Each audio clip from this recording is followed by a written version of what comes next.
Y vamos a terminar con una novela policíaca. Muere el rey de España, Carlos II, el hechizado. La corona de España queda vacante, aunque él por testamento, si no me equivoco, había dejado como sucesor al que luego sería Felipe V. Y se organiza la guerra de sucesión, en la que se oponen dos grandes ramas dinásticas en Europa, los Borbones contra los Habsburgo, los Austrias. Y las diferentes potencias europeas pues toman posición. Y España se convierte en centro de operaciones del conflicto bélico, que lleva bastante tiempo. Ejércitos austriacos, ingleses, etcétera, luchan contra ejércitos españoles, franceses. Hay españoles en ambos bandos también. Francia queda exhausta. Las arcas públicas del rey de Francia agotadas por el coste que supone el conflicto bélico. Y así, cuando hereda la corona menor de edad, Luis XV, se hace cargo del gobierno el regente, que se llamaba Felipe de Orleans. En esa situación desesperada,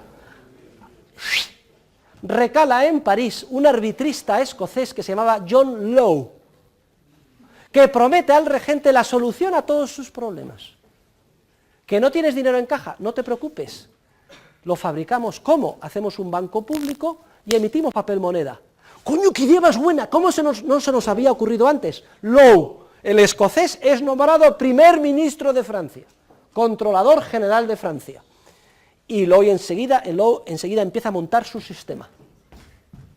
Crea un banco público, empieza a expandir el crédito, a emitir papel moneda, y además, como siempre en las expansiones hay que encontrar un subyacente, se inventan la Sociedad Comercial del Mississippi. Dicen, en la Luisiana, que es un estado del sur de Estados Unidos que se llama Luisiana, en honor del rey Luis, precisamente, eso es poco menos que jauja. Todo es riquísimo, todo era mentira. La Luisiana era una marisma y un pantano lleno de mosquitos, no había nada que hacer, pero como entonces no había internet y se podía viajar en avión, etcétera, la gente se lo creyó. Y entonces crearon la Sociedad Comercial del Mississippi, con el monopolio del comercio con esa zona supuestamente tan rica, y los franceses masivamente empezaron a invertir en las acciones de la Sociedad del Mississippi, cuyo precio se multiplicó, resultado del aumento de la expansión monetaria generada por todo el sistema de Law. Lo que pasa es que enseguida, después de pocos meses, pocos años, se puso de manifiesto que todo era un montaje, que no venía nada del Mississippi. Por cierto, la capital se llama New Orleans, Nueva Orleans. ¿En honor de quién? De Felipe de Orleans. Se desmorona todo el sistema, quiebra el banco,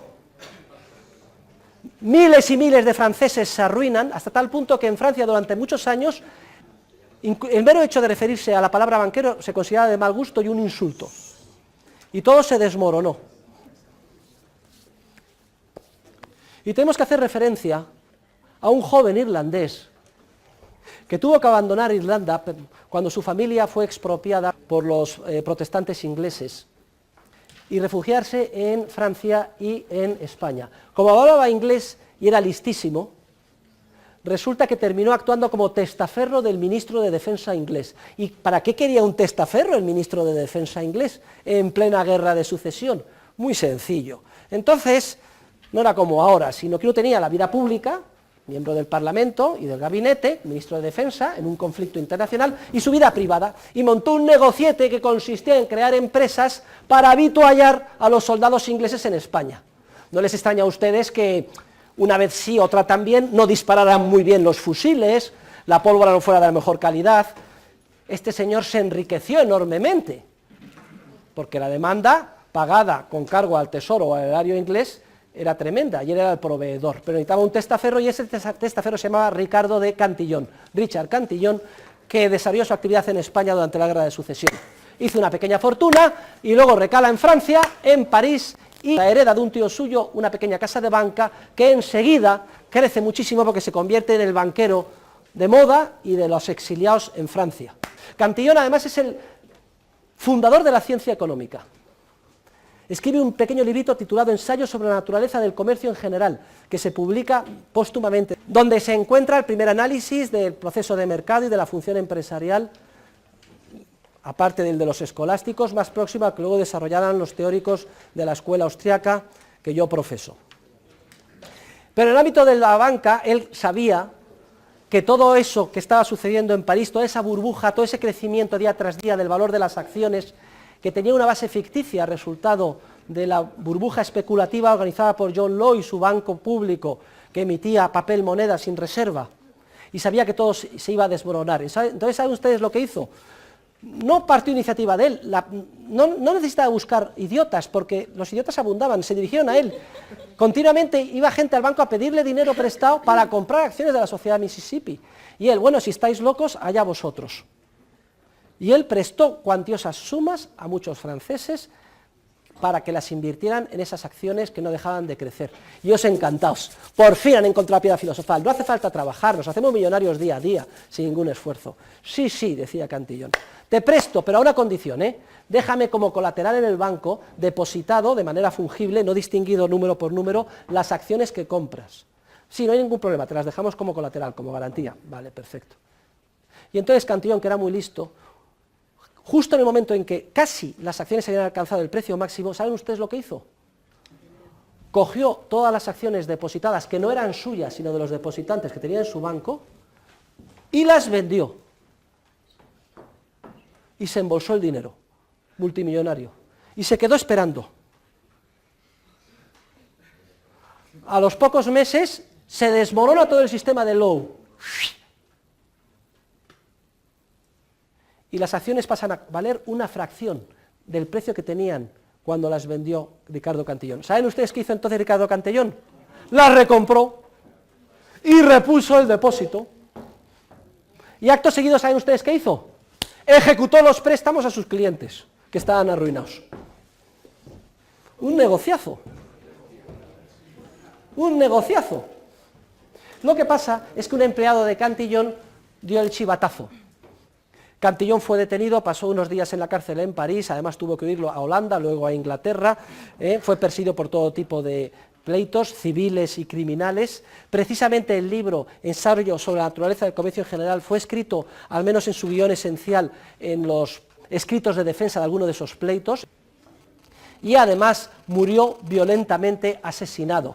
La versión oficial es que por su cocinero, para robarle, que después quemó la casa y el cadáver apareció calcinado. Sin embargo, parece que no fueron así las cosas.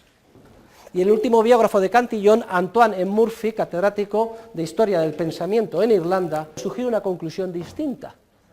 Resulta que además, décadas después, aparecieron todos los papeles de un caballero irlandés que había vivido en Inglaterra en unos baúles en la Guayana. Si a esto añadimos que Cantillon vendió prácticamente toda su fortuna poco antes de morir, que los familiares de Cantillon no está ninguno triste por el fallecimiento, y que además el supuesto criminal no reunía el perfil de un criminal, parece ser que Cantillon, muy listo y rico, se quitó del medio. En pocas palabras, que pagó a unos esbirros que sacaron el cadáver de un indigente, lo metió en su casa después de haber vendido todo, y tenerlo en un barco preparado, le pegaron el cerillazo, él se puso una barba postiza y se fue para América. Y con eso solucionó todo el rosario de pleitos, demandas, penales, etcétera, que le venía persiguiendo desde que le descubrieron en París. Señores, la realidad supera con mucho a la ficción.